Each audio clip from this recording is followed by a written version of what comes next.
The Zalthari starcruiser Verexis was the largest ship in the known galaxy.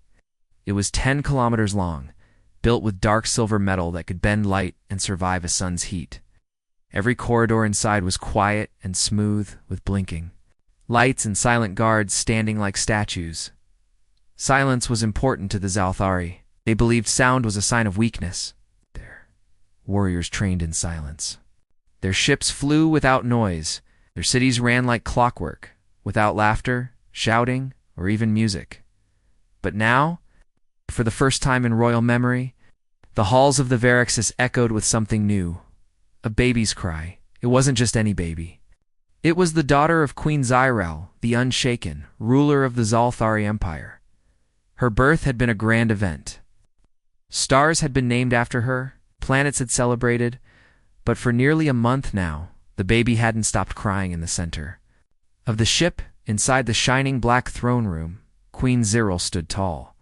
Her skin was deep violet, her eyes silver like moons, and her long arms were covered in armor made of living metal.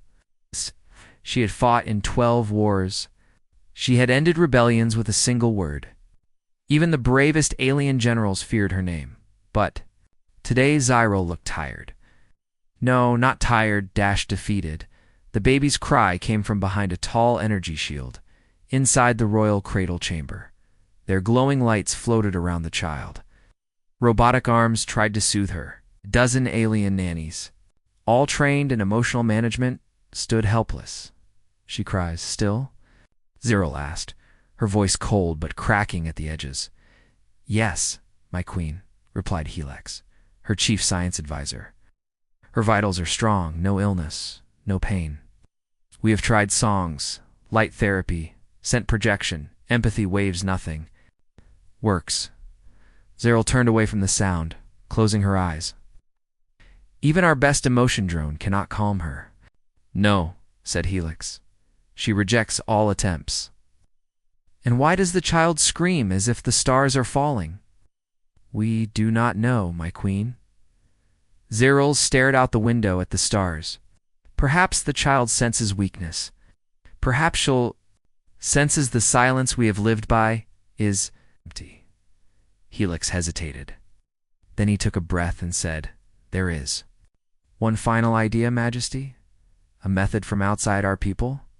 "From Earth." Zyrel's eyes snapped to him. "Earth, you speak of the humans, yes. Their young cry often. And yet their methods of comfort are strange. Physical touch, singing. Emotional noise, all things we find uncivilized, but perhaps effective." The queen was silent. The baby's wailing continued. Then she whispered, "Send for one." Earth, a green and blue world, once ignored by galactic powers, had changed. Everything in the last war, small, strange, chaotic hit humans, had resisted the Zalthari. Not with stronger ships or better weapons, but with heart. They were wild, emotional, unpredictable, and terrifying in battle. But now, Earth and the Zalthari Empire were no longer enemies. A fragile peace existed, held together by treaties and trade, and now, an invitation was sent to Earth. One human caregiver is requested. Experience with infants preferred. Must be emotionally advanced.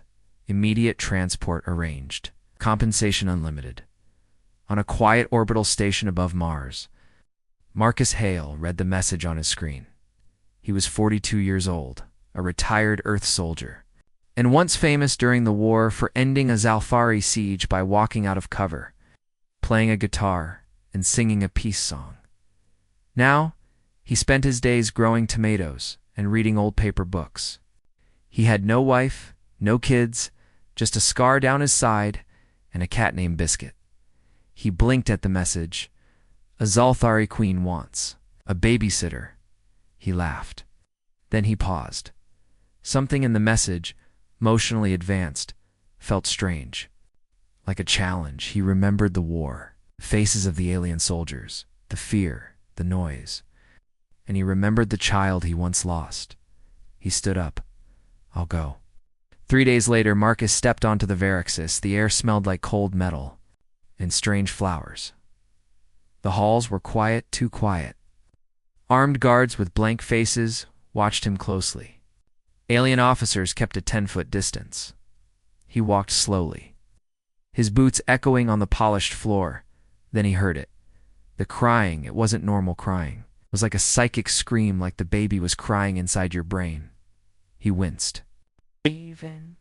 Hardened alien soldiers flinched. He was taken to the throne room. There stood Queen Zyril, tall and shining like a living statue. "You are Marcus Hale?" she asked. "Yes, ma'am," he replied, nodding politely. "You are human. You have no honor markings. You do not even carry a weapon." "I'm not here to fight, Your Majesty," he said. "I'm here to help." She stared at him. "The child cries endlessly. If you cannot stop it, you will be returned to Earth. If you try to harm her, you will be erased." "Understood," he said. Cyril stepped aside and opened the shield. Marcus walked into the royal cradle chamber. There she was, small, purple, forearms, little ridges on her forehead, and eyes filled with tears. She was beautiful. He knelt down slowly, speaking softly. "Hey there, little one. I'm Marcus. You've been having a tough time, huh?" The baby screamed louder. The alien nannies covered their ears. Zyril tensed, but Marcus didn't back away. Instead, he reached out and picked her up. Gasps filled the chamber. Royal was not to be touched. It was against every law. But Marcus didn't care. He held her gently, rocking side to side. "It's okay. I got you, little princess." The baby blinked. The crying stopped. There was silence. Real, deep silence. Then a small coo. The baby looked up at Marcus and made a soft, happy noise. Zyril's mouth opened slightly. She stepped forward. "How?" Marcus smiled. She needed someone warm. Someone who'd hold her, not just scan her. He looked at the queen. "She's not a warrior yet, ma'am. She's just a baby." Zyril stared at the two of them. Something ancient in her heart stirred, a forgotten feeling. "Remain," she said. "Stay. As long as she needs." Marcus nodded. "As long as it takes." Marcus Hale didn't expect to become a royal caretaker. But after just 1 hour with the Zalthari baby in his arms, everything changed.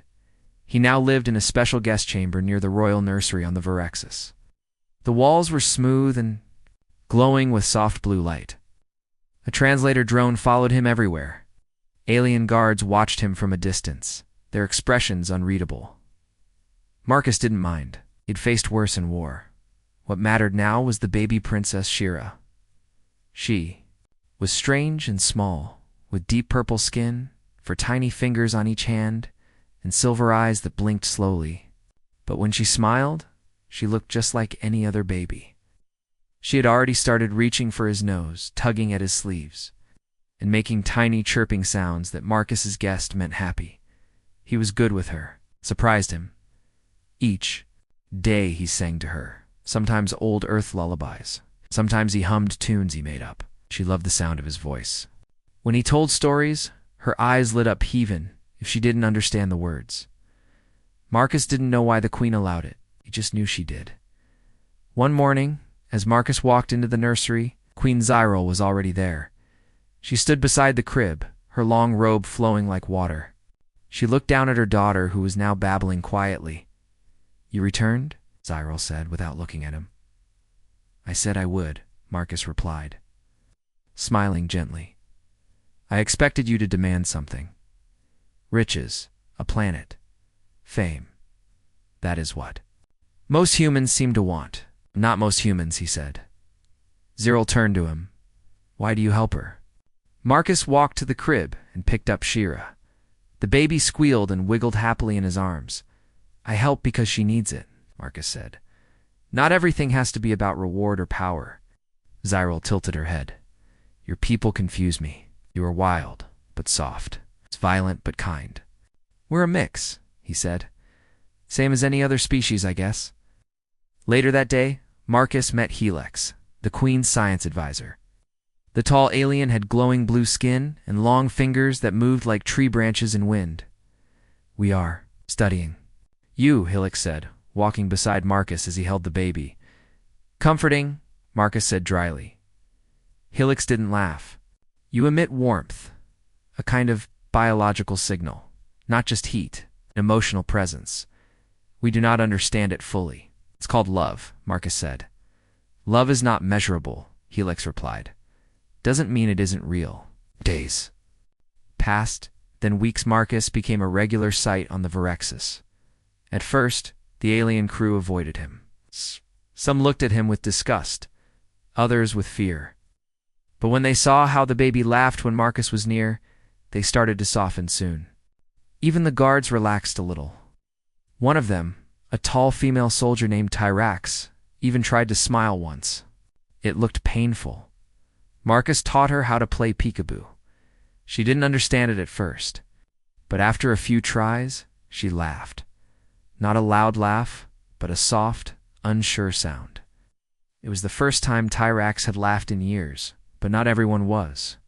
Pleased, far from the nursery in a dark chamber beneath the ship. A group of high-ranking nobles met in secret.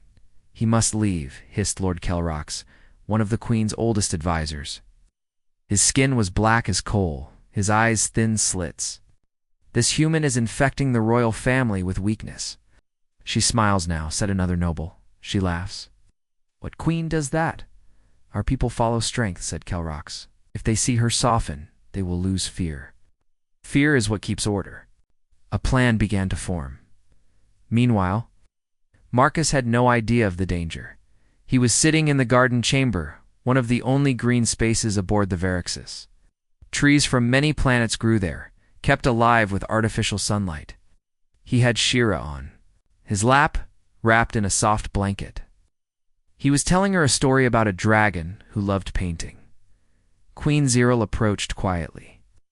Her footsteps silent. She stood there for a long moment, watching. Marcus glanced up. She likes stories, especially silly ones.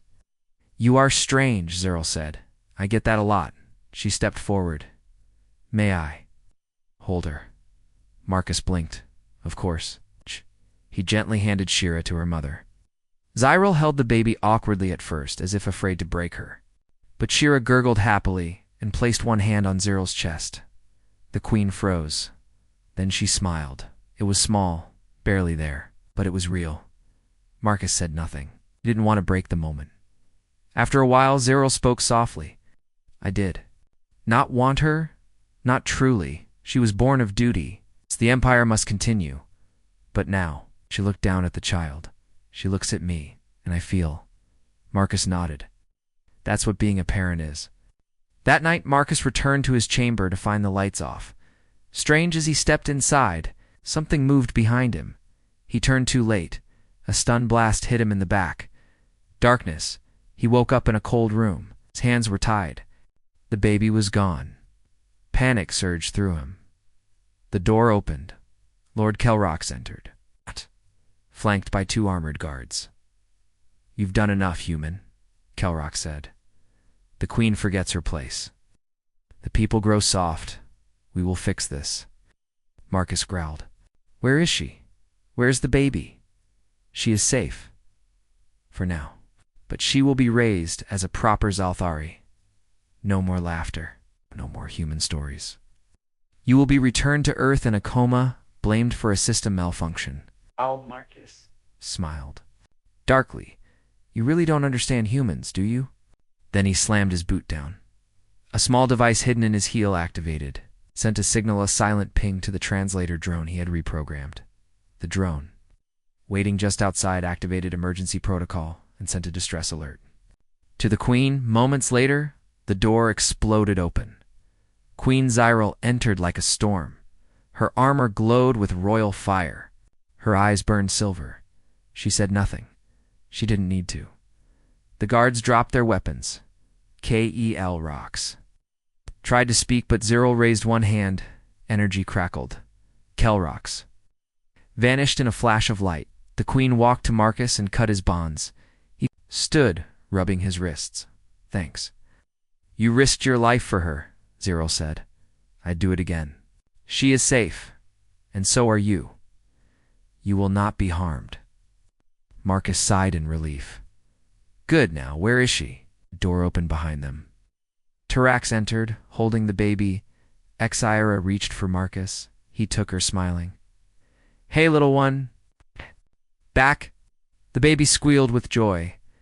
Later, back in the garden chamber, Zyril sat beside Marcus on a stone bench. "You are unlike any creature I have met," she said. "Just a guy who likes kids," he replied. "No, more than that." She looked at him. "Stay." "I thought I was already staying." "No, stay longer. Be part of her life. Teach her your ways, your heart." Marcus looked at her, surprised. "You trust me with your daughter." "I trust you more than I trust my counsel." He nodded slowly. "All right, I'll stay." The quiet that followed, Shira fell asleep in Marcus's arms. Zyril reached out and gently brushed a finger across her child's cheek. "She does not cry anymore," she whispered. Marcus smiled. She just needed someone to hold her. Peace returned to the royal ship Vierexis. The baby, Princess Shira, no longer cried. Her happy giggles now filled the halls that once echoed with cold silence. Marcus Hale, the human soldier turned caregiver, had become more than a guest. He was part of the Queen's inner circle. But peace, as always, was not simple. The Zalthari Empire had thousands of eyes. Not all were friendly. Some watched in silence, some plotted in shadow. It was early morning aboard the ship. The artificial sky above the garden glowed with soft orange light, mimicking sunrise on Earth. Marcus sat cross-legged on the grass, gently bouncing Shira in his arms. She wore a tiny silver crown, tilted sideways because she kept trying to eat. Hey, no chewing royalty," Marcus laughed. The baby giggled, then sneezed. "Great royal snot." "That's gonna need a full napkin treaty," he said, reaching for a cloth. Queen Zyril watched from a distance. She was no longer the icy ruler from the first day. Her sharp armor now had soft edges. A pale lavender robe replaced her battle cloak. She had changed, but only Marcus could see it. "You speak to her like a fool," Zyril said, approaching. "She's a baby. Babies like fools." Marcus replied with a grin. "I once gave orders to destroy 3 moons in a single sentence." She said, "Now you're watching a baby burp." "Life's funny, huh?" Zyril raised an eyebrow. "Burp. Just wait," Marcus said. Shira let out a loud belch. Zyril blinked. "Unexpected," she admitted. Marcus laughed. "She's proud of it. Watch her face." Indeed, Shira looked very proud. Later that day, a message came from Earth. It was from the United Human Coalition. Earth's central leadership. They requested a diplomatic meeting aboard the Vierexis. Not just any meeting, but one involving Marcus, Queen Zyril. And the baby. The message was simple. Humanity wants to know why a royal alien princess is being raised by a soldier, and what that means for the future. In the royal war chamber, now used more for discussions than battles, Queen Zyril stood at the center of the round room. "Why do your leaders care?" she asked Marcus. "She is my child." Marcus looked around. The walls of the room were lined with glowing star maps. In the middle, the Zalthari crest shimmered above the table like a flame. "They care because you're not just anyone. You're the queen, your daughter is next in line. If humans and Zalthari are peaceful now, it matters who raises her. But it matters how she thinks." Zyril's silver eyes narrowed. "Do they think I've gone soft?" "Some humans think you're planning to use me. Others think I've humanized your future queen. And what do you think?" Marcus took a deep breath. "I think she's lucky. She's got 2 worlds looking out for her. Yours and mine." The day of the meeting arrived. The Earth delegation arrived aboard the Vierexis in a sleek, black ship. It docked carefully under the watchful eyes of alien guards. Leading the group was Ambassador Lillian Yeo, sharp-eyed woman with short gray hair and a reputation for never smiling. She stepped into the throne room and bowed slightly to Queen. "Zyril, Your Majesty." Zyril gave a respectful nod. "Ambassador." Lillian's eyes turned to Marcus, who was holding baby Shira on one hip. "I must say, Sergeant Hale, this is not the role we expected you to take." "Life's full of surprises," Marcus replied, bouncing Shira lightly. She has your eyes, Lillian said dryly. Actually, she's got 4 of them, Marcus said. Zyral's expression remained unreadable. Lillian continued. Some on Earth are concerned. A human soldier raising an alien royal heir could be seen as political influence. Zyral raised her chin. You believe I cannot raise my own child? We believe you've allowed an outsider to shape her. Is that intentional? Zyral stepped forward slowly. Would you like to know the truth, Ambassador? Lillian nodded. I allowed Marcus Hale to stay because he brought peace to my child's cries. But I kept him here because he brought peace to my heart. Lillian looked surprised. Zyral continued. My empire is strong. My people follow strength. But my daughter does not need only strength. She needs balance. The kind Marcus brings, Marcus added. She'd grow up learning. Both our ways. Honor and heart. Silence and song. Shira sneezed again. Everyone paused. Then Lillian laughed. A short surprise sound, I suppose. That's as diplomatic a sneeze as I've heard, she said. After the meeting, Marcus and Lillian walked in the garden together, while Zyral returned to her duties. I have to admit, Lillian said, I thought you were being used. Maybe I am, Marcus said, watching Shira play with a shiny leaf. But if she grows up better, stronger, maybe that's okay. People back on Earth think you've gone soft. Marcus looked up. Maybe they've gone hard. Smiled. Take care of her. You're not just holding a baby. You're holding a bridge between 2 worlds. Marcus nodded. I know. That evening, Zyral stood in her private chamber, looking at old war medals displayed in glass cases. Marcus entered, holding a sleeping Shira. You handled the meeting well, he said. I almost vaporized her. I figured Zyral looked at her daughter. I do not understand how she changed me so much. Babies do that, Marcus said. She turned to him. Will you stay forever? Marcus looked down at the baby. Forever's a long time, but I'll stay as long as she needs me. Zyral nodded. And if she grows human, she grows Althari too, but she grow kind. That's what matters. Outside the ship, far away in deep space, a shadow moved. A dark vessel, unseen by radar, drifted silently towards Althari territory. A symbol was painted on its hull, one not seen for 1,000 years. Forgotten enemy had seen the queens. Change. And they did not approve. They did not believe in peace. They believed in conquest, and the child of 2 worlds. She was now their target. For many weeks, peace lived aboard the Vyrexis. Princess Shira laughed more. Her 4 tiny fingers had learned how to grip Marcus's nose and pull his hair. She babbled new sounds daily, half in Zalthari language, half copied from Marcus's. English Queen Zyral smiled more too, though she still carried herself like a ruler. But now she ruled with both fire and care. She even once let Marcus win an argument. Only once, but far away, deep in space, trouble was coming. The old enemy of the Zalthari, forgotten by many, feared by few, had returned. They were called the Dravari. The Dravari had no eyes, no faces. Their ships were dark, spiked, and silent. They believed in purity. They believed only the strongest races should rule, and they saw the child Princess Shira as a danger. A mix of alien and human. A symbol of weakness, so they came. Quiet, cold, fast. And no one on the Vyrexis saw it coming. Marcus woke one morning to alarms. Red lights flashed across the ceiling of his guest chamber. The voice of the ship's AI echoed. All crew 2 stations. Unidentified vessel approaching. Shield activation in progress. Marcus was on his feet instantly, grabbed his vest, his boots, and sprinted to the nursery. Tyrax, the tall alien guard, was already there, her blade drawn, her armor glowing. With energy, she is safe, Tyrax said quickly. But something is coming. Something old. Queen Zyral arrived moments later, surrounded by guards. She took Shira in her arms. Even the baby felt the fear. She didn't cry, but held tightly to her mother's robes. What's happening? Marcus asked. One ship, Zyral said. But large. old. Its signature matches no modern code. Marcus stared at the display. That's not a scout ship.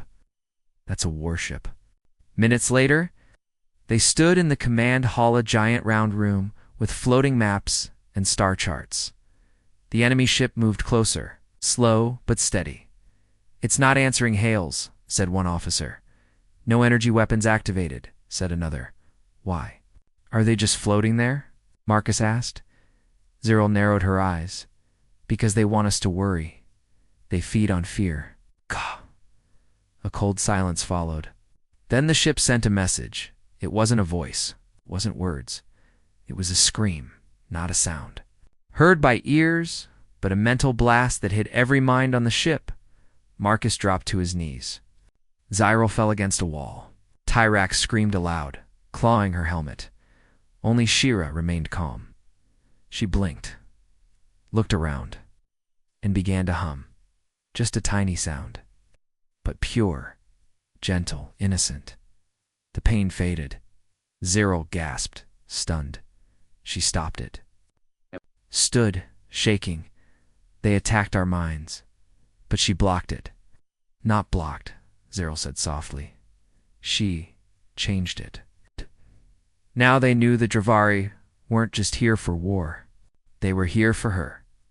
For the child. Zero acted fast. Prepare the escape shuttle, she ordered. Tyrax, take Shira. Marcus, you go too. What? No way, Marcus said. I'm not running. You must, Zyril said. If they destroy this ship, she must live. You can protect her. Better than any of us. I'm a soldier, Marcus said, not a father. Zyril stepped closer. Her voice firm but kind. You are both. Marcus looked at the baby. She smiled at him, trusting. All right, he whispered. Let's go. As they moved toward the shuttle bay, the ship shook. The enemy had fired, but not missiles. Not lasers? They launched something worse, boarding pods, dozens of them, sharp and black, smashing into the ship's hull like spears. Dravari soldiers poured out. Tall, eyeless, with long blades that shimmered like smoke. Tyrax roared and charged, cutting down two before they reached the hallway. Go. She shouted at Marcus. Take the queen's daughter and run. Marcus ran, not from fear, but toward something bigger. He cradled Shira close and ducked through side tunnels and service vents. He moved like he had in Warfast. At the shuttle bay, he found only one ship ready, small, old. But it would fly. He placed Shira in the seat beside his. She squealed at the buttons and blinking lights. You okay? He asked. Good, because we've got company. Behind them, Dravari soldiers entered the bay. Marcus fired. Short bursts from a borrowed blaster. Enough to slow them. The shuttle. Engines screamed to life. He hit the launch button. The shuttle shot forward through the bay doors. Into open space. But a Dravari ship followed. Inside the small shuttle, lights flickered. Alarms beeped. Come on, girl, Marcus whispered, steering. The ship holed together. Behind them, the Dravari hunter ship gave chase. Its weapons glowed. Shira looked at Marcus, worried. It's okay, he whispered. Just trust me. He flew fast, dodging space debris, sliding past asteroid chunks, diving through radiation. Fields. But the enemy stayed close. Then Shira did something strange. She reached out, toward the stars. Her tiny hand glowed. The stars near them shimmered, then bent. A small wormhole appeared. Marcus blinked. Did you just do that? She giggled. All right then, let's go. He turned the shuttle and flew through the wormhole. The enemy ship followed, but halfway through, the wormhole collapsed. The Dravari ship was torn apart. Marcus and Shira landed safely on the other side. He looked at her, stunned. You're not just smart, huh? You're something new, she babbled, happy. Meanwhile, back on the Verexis, the queen fought like fire. Zyril used ancient weapons. Blades passed from royal mothers to daughters. Her soldiers held the line, but they were losing then. A message came through, Marcus's voice. We made it. Shira's safe. I repeat, the baby is safe. Zero fell to her knees and smiled through blood and sweat. Thank you, she whispered. The rest of the crew heard the message too. Their fear turned to fire. They fought harder. The Dravari, surprised, fell back. Soon the Verexis was clear. In a small forest on a green planet, Marcus built a small shelter. He and Shira were safe for now. He hunted, cooked, played. She grew stronger each. Day her powers increased. She could feel storms before they came, heal small wounds with a touch, calm angry animals with a glance. She's not just part alien, part human, Marcus said to himself.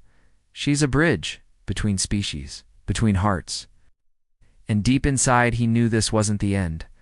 The Dravari would come again, and when they did, she would be ready, and so would he. The green planet where Marcus and Princess Shira had taken shelter now felt like home. The trees were tall and wide. The wind sang through the leaves. It was peaceful, safe, and in this quiet place, the child of two worlds had grown. Princess Shira was no longer a baby. She was now a little girl, bright, curious, and powerful. She could lift rocks with her mind, heal birds with a touch. And most of all, she could feel deep feelings in people's hearts. Marcus often watched her in silence, still amazed. You're going to change everything. Kid, he whispered one evening, sitting beside her under a silver tree. She smiled and leaned against him. I dream of stars, she said softly. But I also dream of fire. Back in the stars, the Dravari were not silent. Their defeat had shamed them. Their leaders whispered of revenge, but this time they didn't. Come in secret, they came with an army. Dozens of warships. Thousands of soldiers, not just to destroy the queen, but to take the girl. She was the key, the bridge, the future. The news of their return spread fast. Queen Zyril, aboard a rebuilt Verexis, received the message with calm fire in her eyes. They want my daughter, she said, standing before her council. They can try, but this time we won't run. She had changed in 5 years too, still fierce, but wiser. More human in some ways. She hadn't seen Marcus or Shira since they escaped. But she had never stopped thinking about them. Now she would see them again. In war, on the green planet, Marcus noticed strange signs. A dark cloud that didn't move, pulse in the earth. Then dashed ships. 3 small Dravari scout ships landed near the edge of the forest. Marcus didn't wait. He grabbed his old blaster, pulled on his vest, and turned to Shira. We practiced for this, he said. I know, she said, standing tall. Her 4 glowing eyes looked calm. Let's finish it. The Dravari scouts moved fast through the trees, but they were not prepared for her. Shira stood in their path, small but unshaken. They aimed their weapons. She raised her hand. Wind roared from nowhere, knocking them down. Trees bent, the ground. Cracked. Marcus stepped beside her. Good job. I didn't hurt them, she said. Only scared them. That's better than I'd do. Suddenly a voice rang through the air, metallic and cold. Surrender the child. The future does not belong to mixed-blooded freaks. Shira's face darkened. No, she said, and the wind howled louder at that moment. The sky split open. The Verexis descended, shields glowing, weapons charged. Queen Zyril stood in the landing bay, wearing armor shaped like silver fire. She stepped onto the planet's surface, and there she saw them. Marcus, older, weathered, still strong, and her daughter. They stared at each other in silence. Hello?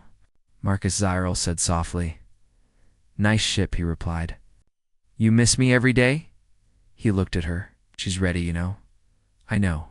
They looked at Shira. Are you ready, daughter? Zyril asked. Shira nodded. Let's finish the storm. God. The battle began. The Dravari army fell from the sky, black ships, landing in fire. But this time the Zalthari were not alone. Human ships appeared to... Earth had come. The strange alliance, human and alien, fought, side by side. And in the center of it all was a small girl, with glowing eyes. She moved through the battlefield like light. Where she stepped, fear vanished. Where she spoke, weapons lowered. She didn't fight with anger. She fought with hope. She stopped a group of Dravari soldiers with a single sentence. You don't have to follow hate. Some dropped their weapons. Some fled, but not all. The Dravari general, tall, dark, monstrous, stepped forward. He had waited. For this moment, he raised his massive weapon. You are the end of what was pure, he snarled. I am the start of what's better, Shira said calmly. He charged. But he didn't reach her, because Marcus stepped in. He fought like a storm. Like a father protecting his heart. The general struck him hard. Marcus fell. Shira screamed. Her power exploded. Light burst across the field. Time froze for a second, then silence. The Dravari general lay on the ground. His armor cracked. He looked up at the small girl, and in that moment, he wept. He saw something in her eyes, something he had never felt.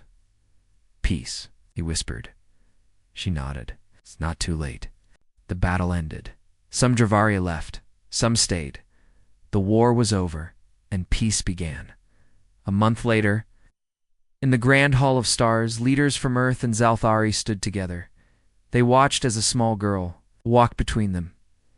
Xira, she wore both a crown and a smile. Not a queen yet, but one day. Today, she was something even more powerful, a symbol of unity. Zyril stood behind her, one hand on her shoulder. Marcus stood on the other side. Together, they had changed everything. That night, under a peaceful sky, Marcus sat on a balcony beside Zyril. You did good, he said. She did better, Zyril replied. He nodded. Yes. She led someday, both worlds. Yes, and maybe more. They looked up at the stars. I'm glad I stayed, Marcus said. I'm glad you came, Zyril said softly. In the nursery nearby, Shira slept peacefully. No crying, only quiet dreams. Dreams of stars, of peace, and of the storm she was born to calm.